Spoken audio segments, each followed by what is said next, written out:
I'm Joaquin, your host, and this is the Football Corner, reporting on the 2026 World Cup. Today, I'll be giving you a recap of the 20th matchday of this World Cup. The first game that we had in this matchday was the Ivory Coast versus Norway. In this game, Norway won 2-1, but it was an extremely close game. Throughout the game, Ivory Coast dominated through most of it, but they just couldn't finish their chances. Just like in their previous games, this lack of finishing ended up costing them a lot because Norway came on the other end and were able to finish the biggest chance that they had, with Haaland, who was quiet for the rest of the game, somehow got free from the marking and tapped it in to make it 2-1 right at the end of the game. Not only is this good playing by Haaland because he wasn't involved in the game and it was good positioning, but it's yet another defensive lapse of concentration right at the end of the game for the Ivory Coast. If they didn't have that one versus Germany, they could have topped their group. And if they didn't have this one versus Norway, they could have won the game.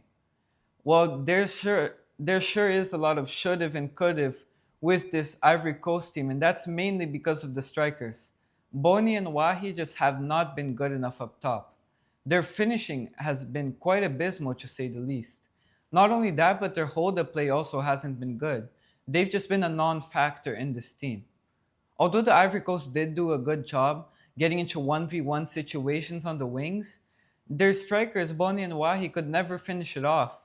And whenever they tried to pass it back to the midfielders, they usually had to shoot from distance, resulting in shots going over the bar. Not to mention that this big star, Yan Diomande, didn't have a great game. He was pretty good in the other games, but this game, he ran a lot and he tried his best, but it just wasn't enough. But that's when Amad Diallo came off the bench and scored the equalizer for Cote d'Ivoire and almost scored another equalizer if it weren't for Nyland, Norway's goalkeeper, who I did underestimate, making a great save. Amad Diallo has been great throughout this tournament, and he was their star player at the last AFCON, starting every game and getting the ball in a lot of plays. But in the World Cup, he's coming off the bench. I don't really understand this decision, and I think the manager should have started him after seeing him score that wonderful goal against Ecuador to win the game in their very first game. For Norway, although they did win this game, they were faded out for several portions of the game. They just didn't seem too involved for a lot of the time. And when they were able to get involved, it was usually Odegaard, Berg, and Nusa doing all the heavy lifting. Especially Odegaard and Berg in the midfield.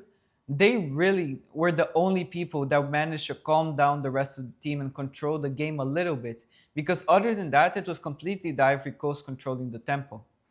They they should be thankful that they have so much individual talent in the attack, because that Nusa goal was so good. The only problem in this Norwegian attack is trying to play Sorloth at right wing. Although he's a great striker, he just isn't made to play right wing, especially when he's tracking back to try to catch the opposing team's winger on defense, this time with Diomande, who's much quicker than him. He loses a lot of energy and then he's tired to come back up to the attack. Maybe he should just play as Haaland's substitute instead of trying to force them playing together. Haaland's better playing as a solo lone striker. So that's it for this game. It was a good game, but unfortunately the Ivory Coast's fatal defensive errors and bad finishing let them down one more time. The next game that we had in this match day was France versus Sweden, which ended 3-0 to France. It was just complete domination from start to finish. Honestly, the only small flaw that France showed this game was not finishing as much as they could have. But still, they won this game 3-0. If they were finishing their chances like they usually are, they could have won almost like 8 or 9 goals. It was crazy. And credit to the Swedish keeper Zetterstrom. He made 9 saves against very hard shots and he had to act as a sweeper, save balls inside the box. It was a very tough job and he did it pretty well considering he only conceded 3 goals to this phenomenal attack. And on the topic of Sweden, I do respect that they went out playing the way that they usually do, but maybe they should have tweaked the system a little bit. Maybe Graham Potter could have made it a little more defensive, because at times the defensive line just seems so weak and fragile and a little out of shape, especially the wingbacks that I was talking about on the other episodes that I had mentioned Sweden. They just aren't playing well for Sweden at all in this World Cup. They always seem to be stuck between attack and defense, especially Gudmundsson on the left. But even if they were playing well, they just stood no chance against this France team, who has perfect chemistry. They always know where each other are going, and on the attack they can cut in and play through the sides equally as easily. This is because of several factors. Not just because Olise is so good at passing and dribbling, and he can play in the middle and on the right, but also because Dembele uses both feet to perfection, as shown in the game against Norway, where he scored a hat-trick with 2 goals from his left foot and 1 goal from his right foot. This France team is truly impressive, and they're just a level above the rest of the other teams. Especially when you add in Mbappe, the second top scorer in the history of the World Cups, and he still can play 2 or 3 World Cups more. It's truly impressive how this France team is playing so far, and I can't really see any team beating them in this World Cup, unless they really get upset. And I'm going to the Paraguay versus France game to cheer on Paraguay in Cerro Porteño. But I think that France are going to win by a lot of goals, even with this resilient Paraguay defense.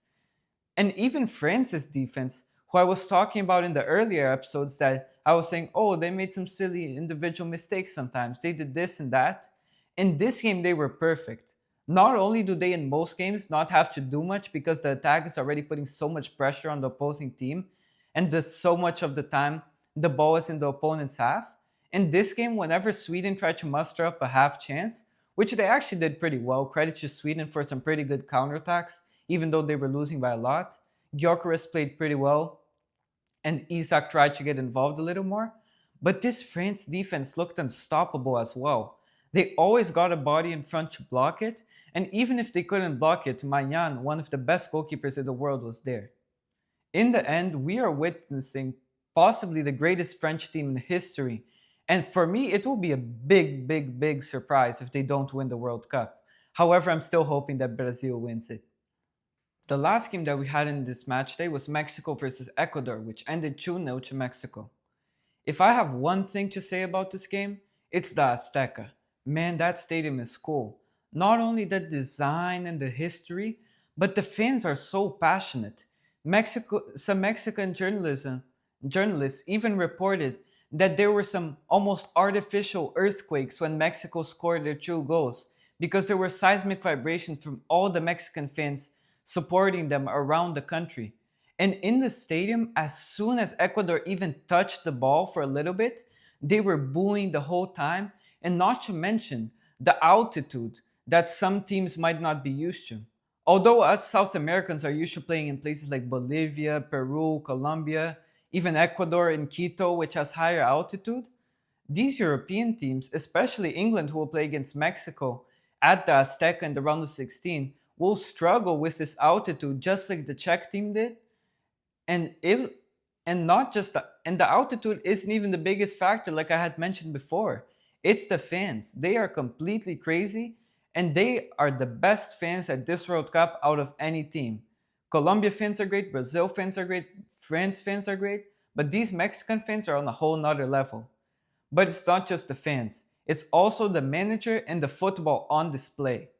In the first half, Mexico had one of the best first halves in this whole World Cup so far. They pressured from the very start, and it wasn't only the fans pressuring Ecuador so much, it was the players. Every single counterattack, it looked like they could score. Every time Ecuador was passing it around the back, they looked so nervous. They were trembling under the pressure, and they gave the ball away so many times in their own half, allowing Mexico to capitalize on their errors. And not just that, but other than one missed chance that Raul Jimenez had, their finishing was great. Quiñones, their top scorer at this World Cup with 3 goals, scored a banger, and then Raul Jimenez became the second top scorer in Mexican soccer history, making it 2-0. In the second half, all they needed to do was defend, and that's exactly what their coach Javier Aguirre knows how to make them do it. Their defensive system is so good, and Ecuador just didn't come close to the goal in the second half. They always had some crosses, and they got so many corners, but the way Mexico is good on set pieces, the way they're tall, and the way they dominate aerial duels, They left no chance for Ecuador. And Ecuador, they showed the same flaws that they showed in the other games. And they showed actually even more flaws in the defense because their defense is usually so good. But this Mexico pressing and the fans at the Azteca just completely squeezed the life out of them. But in the attack, they were quite uncreative and they couldn't do anything similar to the other games. In the end, this is quite a disappointing World Cup for Ecuador, who many people thought they could go far as a dark horse. But for Mexico, man, they can dream. The whole stadium was shouting ECC, which kind of translates to what if we win? What if it's us this time? And honestly, they have a chance. Unfortunately, their last game at the Azteca will be in the round of 16. But if the Mexican fans can carry on that energy to the other stadiums, Mexico can beat pretty much any team except for this phenomenal France team. So that's it for today. Do you think that Mexico can go far enough to win the whole thing? Drop your answer down below in the comments. Ciao!